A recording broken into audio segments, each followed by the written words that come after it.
Bismillahirrahmanirrahim. Assalamualaikum warahmatullahi wabarakatuh. Hari ini kita lanjut setelah penjelasan kontrak perkuliahan. Kita akan lanjut pada materi tentang konsep patofisiologi dan mekanisme adaptasi sel serta perubahan degeneratif. Sebelumnya, jangan lupa nanti Anda ulang kembali tentang fisiologi, yaitu mata kuliah pada semester sebelumnya, karena akan terkait dengan pembahasan patofisiologi. Sebelumnya, perhatikan tujuan pembelajaran pertemuan pertama ini. Tujuan umumnya adalah diharapkan kalian nantinya mampu menjelaskan konsep patofisiologi dan mekanisme adaptasi sel serta perubahan degeneratif.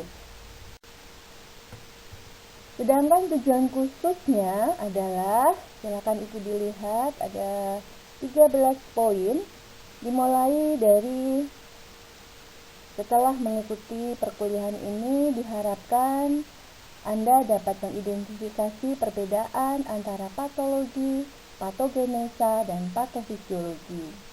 Kemudian diharapkan Anda dapat menjelaskan tujuan adaptasi sel, menjelaskan organisasi dan struktur sel, memahami cedera sel, mengidentifikasi mekanisme adaptasi sel, menjelaskan patofisiologi kerusakan dan kematian sel, menguraikan jenis kerusakan dan kematian sel, menjelaskan penuaan sel, menjelaskan pengertian kematian jaringan, menjelaskan jenis kematian jaringan, menjelaskan postmortal, menguraikan akibat cedera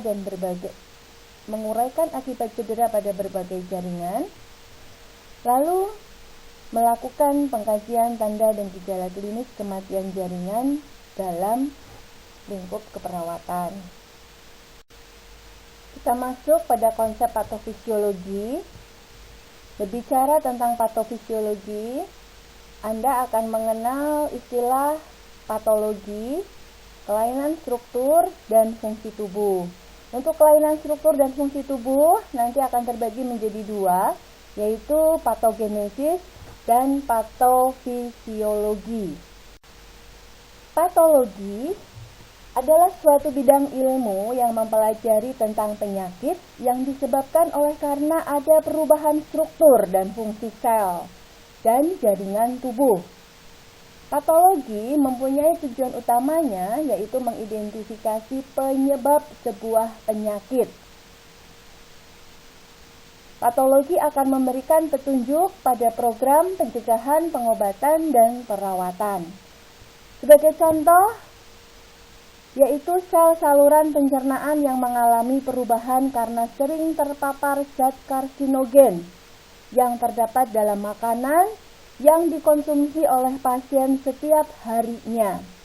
Kondisi seperti ini dapat menyebabkan terjadinya perubahan struktur sel di kolon atau usus besar, dan akibatnya akan terbentuk neoplasma yang kita kenal sebagai kanker kolon atau kanker pada usus besar. Ruang lingkup patologi klinis ada dua, yaitu patologi klinis dan patologi eksperimen. Untuk patologi klinis, lebih menekankan pada analisis penyakit dan mempelajari lebih mendalam tentang sebab dan mekanisme penyakit serta pengaruh penyakit terhadap organ dan sistem tubuh manusia. Sedangkan untuk patologi eksperimen, ini merupakan kegiatan pengamatan berbagai perlakuan pada suatu sistem tubuh di laboratorium. Lazimnya biasanya menggunakan model binatang percobaan atau kultur sel. Kita lanjut berikutnya, yaitu pembagian patologi. Yang pertama adalah patologi anatomi. Patologi anatomi merupakan ilmu yang mempelajari dan mendiagnosa penyakit berdasarkan hasil pemeriksaan sel, organ, atau jaringan tubuh. Sebagai contoh, biasanya dilakukan dalam mendiagnosa suatu penyakit. Contohnya, dalam mendiagnosa penyakit tumor yang diderita oleh pasien, maka dilakukan pemeriksaan patologi anatomi terhadap sel tumor sehingga diketahui apakah tumor tersebut jinak ataukah merupakan tumor yang ganas. Pemeriksaan patologi anatomi sendiri meliputi histopatologi dan sitopatologi. Patologi anatomi yang pertama adalah histopatologi.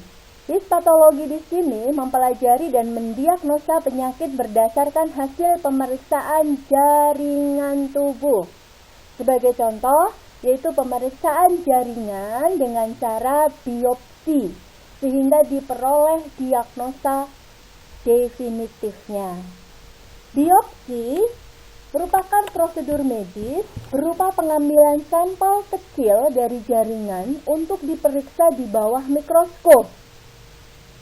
Biopsi dapat dilakukan dari hampir seluruh bagian tubuh, termasuk hati, sumsum tulang, kulit, ginjal, dan juga paru.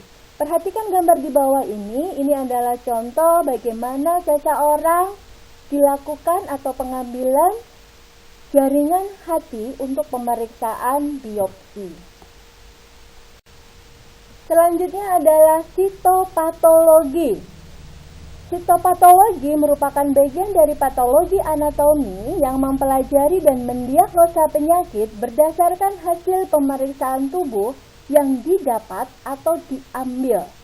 Sebagai contoh adalah pemeriksaan sel neoplasma untuk mengetahui tipe sel tersebut apakah termasuk ganas ataukah termasuk jinak. Yang berikutnya adalah patologi klinik. Patologi klinik mempelajari dan mendiagnosa penyakit berdasarkan hasil pemeriksaan biokimia tubuh. Bahan pemeriksaannya bisa berupa urin, darah, dan cairan tubuh lainnya. Sebagai contoh dari pemeriksaan patologi klinik, yaitu dalam menentukan diagnosa penyakit gagal ginjal, maka pemeriksaan patologi klinik yang dilakukan bisa menggunakan urin pasien. Kegunaan patologi klinik adalah sebagai berikut: membantu dalam menegakkan diagnosa penyakit, menetapkan diagnosa penyakit, memberi terapi yang adekuat pada pasien, memonitor perjalanan penyakit, membuat prognosa penyakit yang diderita oleh pasien. Yang ketiga adalah patologi forensik. Patologi forensik merupakan ilmu patologi yang mempelajari dan menemukan sebab kematian pada kondisi tertentu. Sebagai contoh, misalnya akan menentukan penyebab kematian korban yang diduga bunuh diri. Pemeriksa akan mempelajari apakah benar bahwa korban tersebut bunuh diri atau dibunuh terlebih dahulu, kemudian direkayasa seperti bunuh diri. Yang keempat adalah patologi molekuler. Patologi molekuler ini merupakan pengembangan daripada ilmu patologi yang mempelajari dan mendiagnosa penyakit berdasarkan hasil pemeriksaan struktur kimiawi molekul. Pembahasan berikutnya adalah patogenesa. Patogenesa merupakan perkembangan atau evolusi penyakit yang menunjukkan mekanisme dengan jalan mana penyakit terjadi pada seseorang. Berdasarkan definisi tersebut, maka dapat dipahami bahwa suatu penyakit memiliki mekanisme dan perkembangan. Sebagai contoh di sini, perhatikan gambar di bawah. Pada penyakit tuberkulosis paru, dimulai dari masuknya kuman Mycobacterium tuberculosis melalui air droplet dari seorang penderita. Selanjutnya kuman akan berkembang biak dan menyebabkan kerusakan paru sehingga terjadi gejala sesak nafas dan batuk berdarah. Contoh patogenesa berikutnya yaitu bagaimana jalan masuknya Salmonella typhosa, yaitu penyebab penyakit tipoid, masuk ke dalam tubuh manusia. Perhatikan gambar di bawah ini. Salmonella typhosa itu bisa masuk ke mulut seorang pasien melalui makanan, minuman yang terkontaminasi dari penderita sendiri atau dari lingkungan yang sudah tercemar Salmonella typhosa. Contoh berikutnya adalah bagaimana terjadinya diabetes mellitus. Diabetes mellitus, orang awam sering mengenalnya dengan penyakit gula. Diabetes mellitus dapat disebabkan oleh kelainan genetik, gaya hidup yang penuh stres, malnutrisi, obesitas, dan infeksi. Yang selanjutnya, dengan penyebab ini, maka bisa menyebabkan kerusakan pankreas, peningkatan beban metabolik, produksi insulin menurun, dan kebutuhan akan insulin pun menjadi bertambah. Dengan produksi insulin yang menurun, pada akhirnya akan menyebabkan penurunan glukosa dalam sel, sehingga terjadi penumpukan glukosa dalam darah. Akibatnya, kadar gula darah di dalam pembuluh darah meningkat di atas normal, sehingga orang tersebut pada akhirnya akan dikatakan mengalami diabetes mellitus.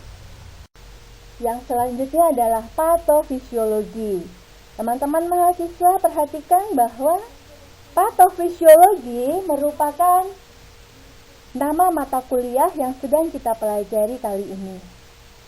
Patofisiologi merupakan ilmu yang mempelajari aspek dinamik dari suatu proses penyakit. Penekanannya adalah patofisiologi mempelajari proses terjadinya perubahan atau gangguan fungsi tubuh akibat suatu penyakit. Teman-teman mahasiswa perhatikan ya penekanan yang sudah Ibu sampaikan tadi, karena seringkali nantinya teman-teman mahasiswa pada saat diminta membuat bagan patofisiologi, ternyata mahasiswa hanya membuat sampai pada patogenetikanya saja, yaitu sampai bagaimana suatu penyakit itu terjadi. Sebagai contoh tadi adalah penyakit diabetes mellitus.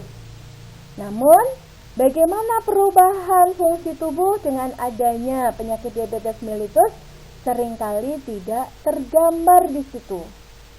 Contoh, udim. Udim ini merupakan salah satu tanda yang muncul pada pasien dengan gagal jantung.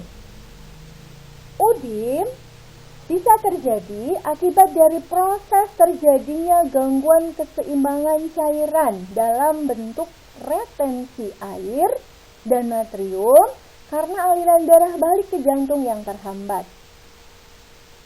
Jadi, pada pembahasan patofisiologi, tidak hanya sampai menjelaskan bagaimana seseorang bisa mengalami gagal jantung, tapi sampai pada perubahan apa yang terjadi dengan adanya gagal jantung. Tidak bisa dipahami ya. Perhatikan bagan patofisiologi tukak lambung. Tungkak lambung bisa dikarenakan asam lambungnya yang meningkat atau orang bilang MAH, atau misalnya pada pengguna alkohol. Di sini tidak menjelaskan bagaimana asam lambungnya itu meningkat atau kenapa orang bisa menggunakan alkohol. Tapi kita akan melihat perubahan-perubahan apa yang terjadi dengan asam lambung yang meningkat tersebut, atau perubahan apa yang akan terjadi ketika seseorang mengkonsumsi banyak alkohol. Hingga akhirnya, perhatikan ini perubahan-perubahan yang terjadi, dan pada akhirnya orang tersebut akan muncul tungkak lambung. Contoh yang berikutnya adalah munculnya udim pada pasien dengan gagal jantung. Ya, perhatikan badannya, perubahan apa saja yang terjadi sehingga pada akhirnya pasien mengalami udim. Teman-teman mahasiswa, kita sudah membahas tentang konsep patofisiologi. Ada beberapa istilah yang terkait dengan patofisiologi, yaitu patologi, patogenesis, dan patofisiologi sendiri. Kesimpulannya, perbedaan di antara tiga hal tersebut, bahwa patologi adalah ilmu yang mempelajari tentang perubahan struktur dan fungsi sel dan jaringan tubuh, sedangkan patogenesis merupakan ilmu yang mempelajari tentang bagaimana mekanisme dengan jalan mana penyakit tersebut terjadi pada seseorang. Sedangkan patofisiologi adalah ilmu yang mempelajari tentang proses terjadinya perubahan atau gangguan fungsi tubuh akibat suatu penyakit. Baik, silahkan nanti dibaca lagi. Itu kesimpulannya yang harus ditekankan untuk membedakan antara patologi, patogenesis, dan patofisiologi. Demikianlah pembahasan untuk konsep patofisiologi. Sebelum kalian lanjut ke materi berikutnya, silahkan kerjakan kuisnya. Kuis ada di Sekalsa dengan judul kuis konsep patofisiologi. Setelah itu, Anda akan mempelajari mekanisme adaptasi sel dan perubahan degeneratif pada slide berikutnya dengan judul tersebut. Selamat belajar, semoga sukses selalu. Wassalamualaikum warahmatullahi wabarakatuh.